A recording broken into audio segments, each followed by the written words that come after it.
Hey, number 5 for the week. Hope you're having a good Friday. Anyway, so we're still going to remain in section 9 because that's where we are finishing up. And next week is section 10 and 11, so only 2. And they're not that long, really. Well, 10 is sort of, but when you consider what we were reading in the Book of Mormon last year, it's not too bad. And it's good. It's all good stuff. This is the whole 116 pages gone missing thing.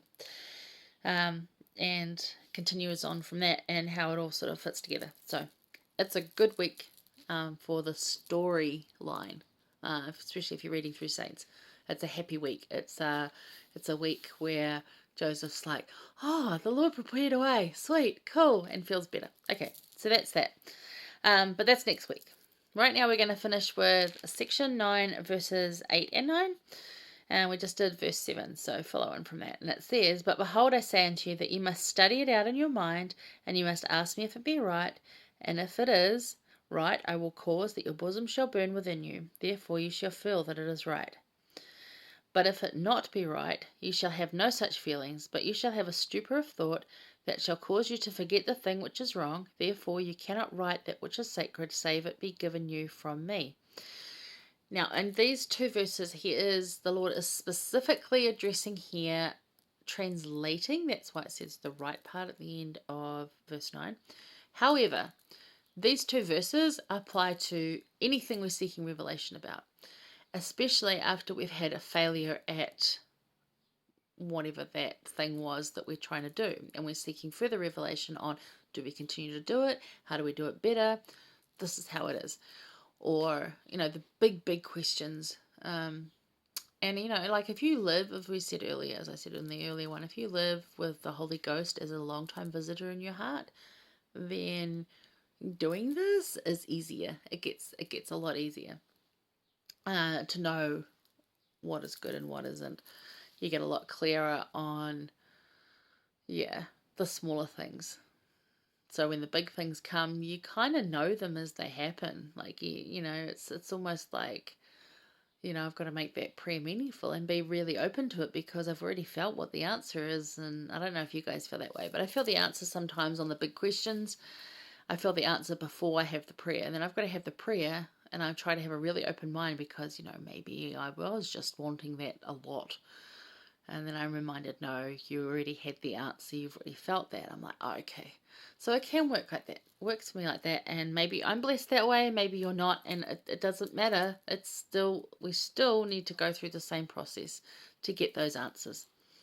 But yeah, you want to mark in verse 8, those lines there. Study it out in your mind. So you think about it first. Go over it and over and over it. Think about all the bits to do with it and meditate on it and mull it over and do that. Like, don't stress yourself out with it, but go over it. Like, don't be lighthearted about it either. And ask me if it be right. So, is it right? And sometimes, like we've talked about, whatever we're asking about, whatever options we've got could be right, and they could be all good. So you still need to pick which one's going to be the best. And sometimes it is simply just left up to you, and that's can be a little frustrating, but that's part of our learning. And then, if it's right, I'm going to cause it to burn within you, so you'll know it, you'll feel it, you'll be like, I just feel it. And that's where I talk about that gut instinct. It's part of your mind says it's right because it fits with your values and it fits with your thought processes, and then like you feel it, burning here, and it just somewhere down there, it just like says yep, and you're like, okay. And then go on to, but if it's not right, you shall have no such feelings. So if it's not right, you're not going to feel that, but you have a stupor of thought, which will cause you to, with translating, will probably cause you to forget it. But sometimes when it's a worldly desire, we kind of hang on to it because things in the world will remind us of it. But every time if it's not right for us, every time we attempt to do it, or every time we think we should, it just sort of falls apart and doesn't happen.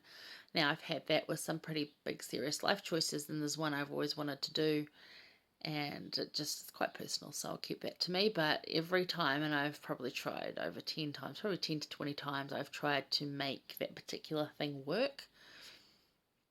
Falls apart every time, like before I even really get into it. So it's like, not supposed to happen, is it?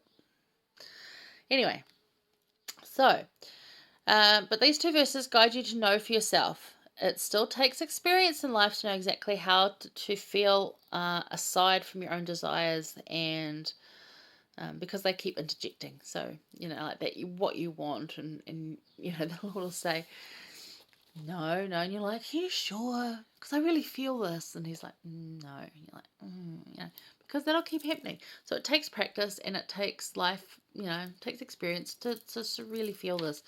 I think when we're little kids, we feel it more clearly.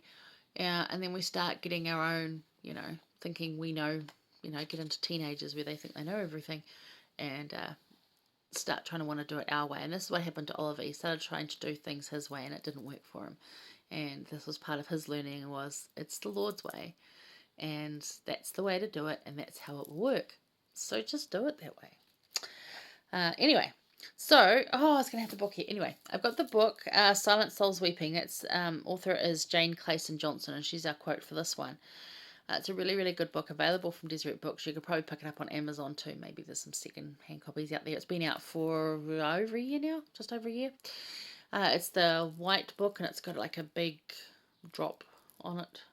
It's all about depression, and again, very much a book on not beating yourself up, and it's a good book especially for those that are working or live with, married to, have children with depression, so that it helps them understand the whole thing.